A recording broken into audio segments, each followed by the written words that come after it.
بسم اللہ الرحمن الرحیم الحمد للہ رب العالمین والصلاة والسلام علی رسولہ النبی الکریم المکین الامین الرؤوف الرحیم وعلی آلہ واصحابہ اجمعین۔ آن لائن کلاسز کے حوالہ سے آج کا ہمارا درس عامہ سال دوم کے طلباء کے لیے ہے۔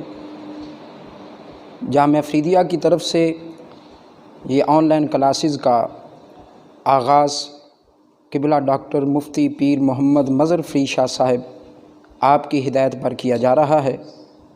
طلباء سے گزارش ہے کہ وہ اس لیکچر سے ضرور فائدہ حاصل کریں، علم کے ساتھ ضرور وابستہ رہیں، اور تعلیم حاصل کرنے کا ایک بہترین یہ ذریعہ ہے اس کرونا وائرس کی وجہ سے۔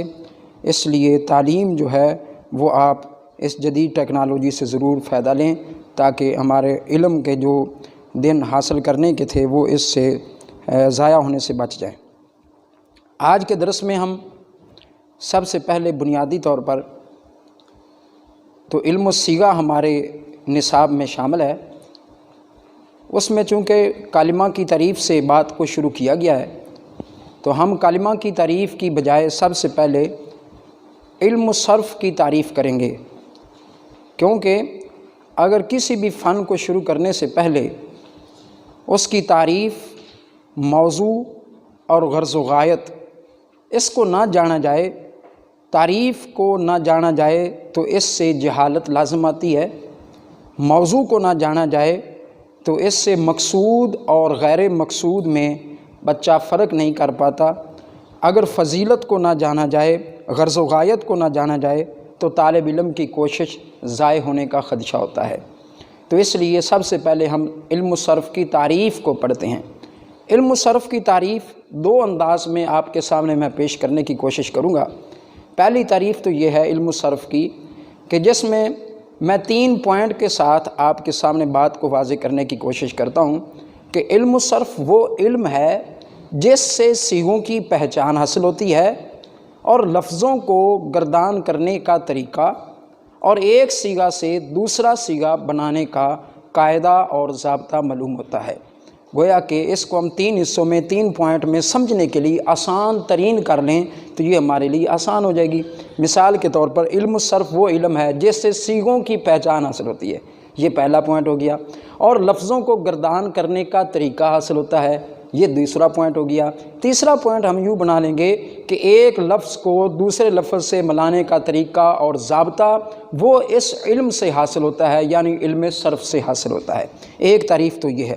دوسری تعریف جو میزان الصرف میں منشعب میں بھی تعریف کی گئی ہے وہ یہ ہے کہ علم صرف وہ علم ہے جس کے ذریعہ ایک کلمہ سے دوسرا کلمہ بنانا اور اس میں تبدیلی کرنے کا طریقہ معلوم ہو، معرب اور مبنی ہونے کا علم نہ ہو۔ معرب اور مبنی ہونے کا علم سے انہوں نے علم نحو کو خارج کر دیا، اصول نحو کو خارج کر دیا، ہدایت النحو کو، چونکہ وہ نحو کے حوالہ سے کتاب ہے، ہم چونکہ صرف کے حوالہ سے پڑھ رہے ہیں تو صرف وہ علم ہے جس کے ذریعہ ایک کلمہ سے دوسرا کلمہ بنانا اور اس میں تبدیلی کرنے کا طریقہ معلوم ہوتا ہے، نہ کہ معرب اور مبنی کا طریقہ معلوم ہوتا ہے۔ تو لہٰذا یہ علم صرف کی تعریف ہو گئی۔ علم صرف کی تعریف کے بعد اس کا موضوع کیا ہے؟ علم صرف کا موضوع ہے کلمہ ہے صیغہ کے اعتبار سے، کلمہ ہے صیغہ کے اعتبار سے۔ اس کے بعد اس کی فضیلت یا یوں کہہ لیں کہ غرض و غایت کیا ہے؟ اس علم کی یعنی علم صرف کی غرض و غایت یہ ہے کہ بندہ لفظی غلطی سے ذہنی طور پر محفوظ ہو جاتا ہے، لفظی غلطی نہیں کر پاتا۔ عربی کلام میں لفظی غلطی سے ذہن کو محفوظ کرنا، ذہن کو بچانا، یہ اس علم کی غرض و غایت ہے، یہ اس علم کا فائدہ ہے۔ یہ 3 چیزیں آج کے درس میں نے آپ کے سامنے پیش کرنے کی کوشش کی ہے۔ فی الحال مطلب علم صرف کی تعریف، اس کا موضوع اور اس کی غرض و غایت۔ اس کے بعد اگلی بنیادی چیز جو علم صرف کے لیے بے حد ضروری ہے وہ ہے علم صرف کا واضح کون ہے؟ علم صرف کا واضح کون ہے؟ اس کو وضع کرنے والا کون ہے؟ اس کا جاننا بھی بے حد ضروری ہے۔ تو علم صرف کا وضع کرنے والا شخص ابو مسلم معاذ بن مسلم الہراکوفی رحمۃ اللہ تعالی علیہ ہیں، انہوں نے اس علم کو وضع فرمایا۔ اور اس علم میں شہرت حاصل کرنے والے مشہور امام جن کا ذکر آتا ہے اس میں امام اخفش آتے ہیں، امام خلیل آتے ہیں اور امام سیبویہ۔ ان تین بزرگوں کا ذکر علم صرف کے اندر مشہورت حاصل کرنے والے علماء میں آتا ہے۔ اس کے ساتھ ہی چند بنیادی چیزیں میں آپ کے سامنے اور بھی رکھنا چاہتا ہوں جو کہ ابتدائی طور پر علم صرف پڑھنے والے طالب علم کے لیے بے حد ضروری ہیں۔ مثال کے طور پر حرکات ثلاثہ کسے کہتے ہیں؟ حرکات ثلاثہ کون سی ہیں؟ تو حرکات ثلاثہ زبر، زیر، پیش کو حرکات ثلاثہ کہا جاتا ہے، اور جس پر یہ آ جاتی ہیں یعنی حرکات ثلاثہ جس پر داخل ہو جاتی ہیں جس لفظ پر، اسے متحرک کہا جاتا ہے، یا جس حرف پر داخل ہو جاتی ہیں اسے متحرک کہا جاتا ہے۔ تو لہٰذا حرکات ثلاثہ جس پر داخل ہو جاتی ہیں، مثلا با زبر با، اب با پر جو حرکت آ گئی ہے زبر، اب زبر حرکت ہے اور با متحرک ہو گیا۔ اس طرح سے ہمیں حرکات ثلاثہ کا بھی علم ہوا اور متحرک کا بھی ہمیں علم ہو گیا۔ اس کے ساتھ ہی ان حرکات ثلاثہ کے اور بھی کچھ نام ہیں، مثلا زبر کا دوسرا نام فتحہ ہے، زیر کا دوسرا نام کسرہ ہے اور پیش کا دوسرا نام ضمہ ہے۔ جس پر زبر آ جاتی ہے یعنی فتحہ آ جاتا ہے اس کا نام ہم مفتوح بھی کہتے ہیں، اس کو ہم مفتوح بھی کہتے ہیں، اور جس کے نیچے کسرہ آ جاتا ہے اسے مکسور بھی کہا جاتا ہے، اور جس پر ضمہ آ جاتا ہے اسے مضموم بھی کہا جاتا ہے۔ اور اس کے ساتھ ہی ان حرکات کے ساتھ جانتے جانتے ایک اور چیز بھی ہمارے درس کے اندر آتی رہے گی جسے کہا جاتا ہے سکون۔ سکون کسے کہتے ہیں؟ حرکت نہ ہونے کا نام سکون ہے، جس پر حرکت نہیں ہوتی اسے سکون کہا جاتا ہے۔ اور اس کے بعد تشدید۔ تشدید کیا ہوتا ہے؟